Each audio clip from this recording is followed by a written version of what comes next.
গত 23 ডিসেম্বর 2024 তারিখ চাঁদপুরের হাইমচরে এমভি আল বাখেরা জাহাজে 7জনকে হত্যা ও একজনকে গুরুতর জখমের ঘটনা ঘটে। উক্ত ঘটনা বিভিন্ন প্রিন্ট ও ইলেকট্রনিক মিডিয়া ও সামাজিক যোগাযোগ মাধ্যমে প্রচারিত হলে তা সারা দেশব্যাপী ব্যাপক চাঞ্চল্য সৃষ্টি করে। পরবর্তীতে উক্ত ঘটনায় জাহাজের মালিক বাদী হয়ে 24 ডিসেম্বর তারিখে একটি হত্যা মামলা দায়ের করেন। এই হত্যাকাণ্ডে জড়িত ব্যক্তিদের শনাক্ত ও গ্রেফতারে র্যাবের তৎপরতা বৃদ্ধি করা হয়। এরই ধারাবাহিকতায় গত 24 ডিসেম্বর তারিখে বাগেরহাট জেলায় রাতে অভিযান পরিচালনা করে এই নৃশংস হত্যাকাণ্ডে সম্পৃক্ত আকাশ মণ্ডল ওরফে ইরফান নামক একজন ব্যক্তিকে গ্রেফতার করা হয়। গ্রেফতারের সময় গ্রেফতারকৃত আসামির নিকট হতে একটি ব্যাগ, একটি হ্যান্ডগ্লাভস,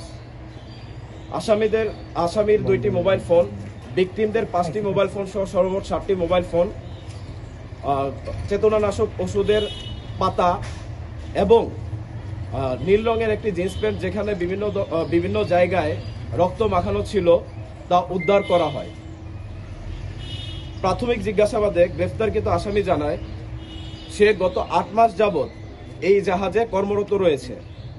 জাহাজের মাস্টার কর্মচারীদেরকে বেতন ভাতা ও বিভিন্ন সুযোগ সুবিধা প্রদান থেকে বিভিন্ন সময় বিরত থাকে এবং সুযোগ সুবিধা প্রদান না করে বিভিন্ন সময়ে নর্মাল বিষয়ে তাদেরকে অতিরিক্ত রাগারাগি করে।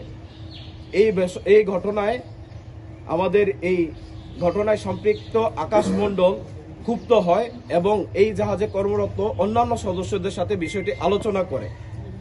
তবে আসামি দেয়া তথ্য মতে এই জাহাজে কর্মরত অন্যান্য যে কোনো সদস্য যখন কোনো রকম তাদের অধিকার নিয়ে কথা বলতে চায় তাদেরকে কোনো ধরনের বিচার বিবেচনা না করেই জাহাজ থেকে বিতাড়িত করা হয়, এমনকি তাদের বেতন ভাতাও প্রদান করা হয় না।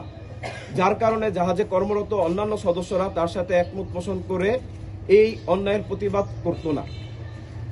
এমত অবস্থায় গ্রেফতারকৃত আকাশ মণ্ডলের মধ্যে ক্ষোভের সৃষ্টি হয় এবং এই ক্ষোভ থেকেই সে পরিকল্পনা করে তার এই মাস্টারকে উচিত শিক্ষা দিবে।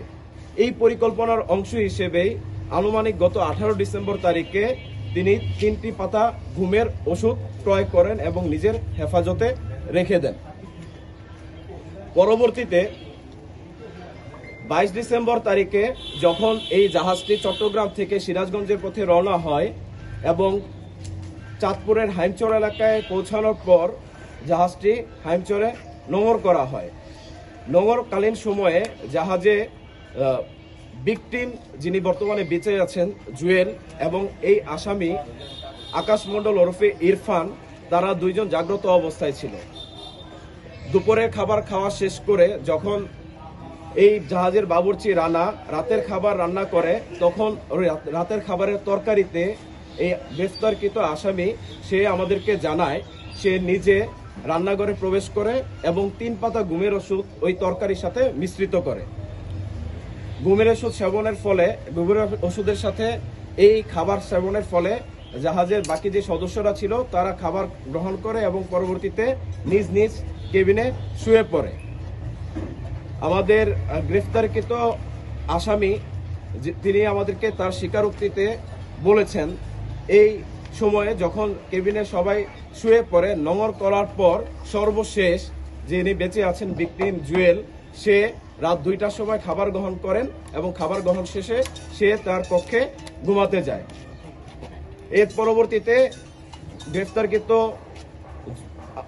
আকাশ ওরফে ইরফান তার পরিকল্পনা বাস্তবায়নের জন্য পায়চারি করতে থাকে এবং এক পর্যায়ে রাত আনুমানিক 3:30টার দিকে সে প্রথমে জাহাজের